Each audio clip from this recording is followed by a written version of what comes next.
Caballeras y caballeros, greetings and a Merry Christmas. And thing, yeah. Okay, I'm enjoying my book. Microphones, let me get rid of this effect. But it's not about that. I'm using the SV33, those of you who are interested in the microphones at all. But some of you might be interested in the shoes. So this is going to be a quick one. My man over the road in the hill bar is going to India for a month. But I got in there quickly. Usually I have to wait for this particular thing because, yes indeedy, I said, can you get me a day-night heel? Normally he has to order it and it takes a while. It's okay. I've got enough pairs of shoes, you can probably imagine. So I just wait. And he orders them in.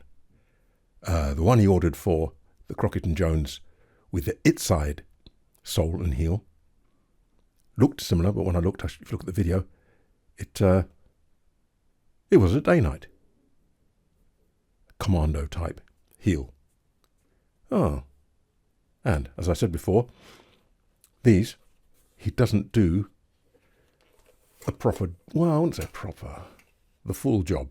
So when you send them back, you're going to get, you can see, I said in the other video, they take this out and they do it from the inside and they put the nails in from the inside. You can just see them there and through. I think he just rips the old, doesn't matter, rips the old one off and sticks the new one. There's holes for nails there, but I don't think he even uses nails. And it doesn't seem to be necessary. We shall see. I've had them done before by here. I wondered, is this an actual day-night heel? It doesn't say day-night. I thought, oh, maybe not. Whether it is or not, I'll talk about that a bit later if I remember. Well, I checked with the other one, a Crockett Jones original, and it's got the same. It's got the size and made in England. So this could well be a day-night heel. I don't think he's trying to rip me off or anything. Most people aren't that bothered, you know. And I did try to see if I could buy them myself, take them to him and say, you know, just do the work and I'll pay you, obviously, for the work. And if you want to put a bit extra, like corkage, as they do in a restaurant, if you bring your own wine, fair enough. But they seem to be quite difficult to source for the general public. Anyway, that's that on there. Sorry about the bits of mud and so on. And the reason I'm not too bothered, it'd be nice if it was an original day-night, and I see no reason why it isn't. We'll see how it wears. If it does wear a bit quicker, because I've had some others which probably aren't, they're copy fakes if you like, they wear a bit quicker.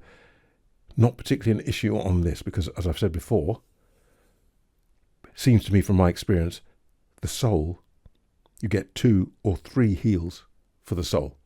And when the sole's gone, you send it back. Well, you do what you like. I would send it back to Crockett Jones. And then when they replace this, I have to take all this off. They put you a new heel and block up all this block anyway. So, even if this wears a bit quicker, my experience from seeing this wear here, the ring is still there, you can still see it. This one, there and there, less so. Feels okay. But I've noticed with these, with the kind of rubber that they are, they can feel okay, and before long, they're through. But I think if you've got most of the circle showing like that, we've got a while to go yet. So really, even if this doesn't last as long as the original, it's not going to be an issue because I'll have to send it back for this anyway, and then the whole lot will be done.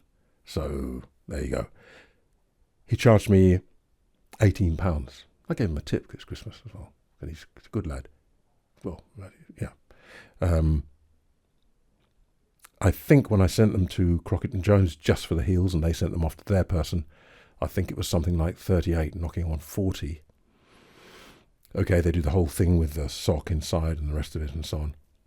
But, you know, got a relationship with someone just over the road and he did it in a few days, or even if I have to wait, it's just over the road rather than going up to town. Or when I'm in town anyway, or posting them, post them and go to town, drop them off at one of the Crockett Jones shops, and then have to go and get them back again. Well, you know, it's quite nice. I quite like being in the centre of London. Whatever.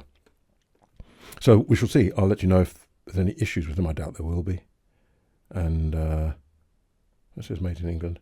That says British made. These are probably quite old though. Interesting shoe maybe. Because of suede like that, you wouldn't necessarily expect to have quite such a substantial sole. Really? Would you? I don't think so. Myself. Anyway. I thought some of you might be interested in that, and I'll let you know how they wear. Oh, and wishing you a very Merry Christmas and a Happy New Year. These are very useful because when I've brushed them up and cleaned them up, I sometimes use them for gigs because you have to be quite smart. You're often wearing black, but then you've got to carry stuff over all sorts of terrain, in country houses and all the rest of it with gravel. So if you've got nice leather-soled shoes going over your gravel, it's not so good for the instep as well. All the gravel gets in there. And if you polish that bit, which I tend to, get bits of gravel making indentations. So these turn out to be quite good because when you finish doing that, okay, if anyone looks closer, they think, oh, they look a bit heavy, but you can wear. You could even wear them. You could even get away with them with a dinner jacket because it's usually quite dark and so on. And so if you clean them up, brushed them and so on, then really, yeah, very useful for that. Anyway, Merry Christmas and Happy New Year, and I've got some microphone stuff to do. I'll show you why. Why not? I'm in the mood for a glass of Amarone. So I'm going to be playing with these over the next few days. Shaw KSM11, Earthworks SR40V, and the inexpensive or affordable SB78A from Behringer. Don't know if I'll include that one just yet. We'll see. Okay, see you on the next one.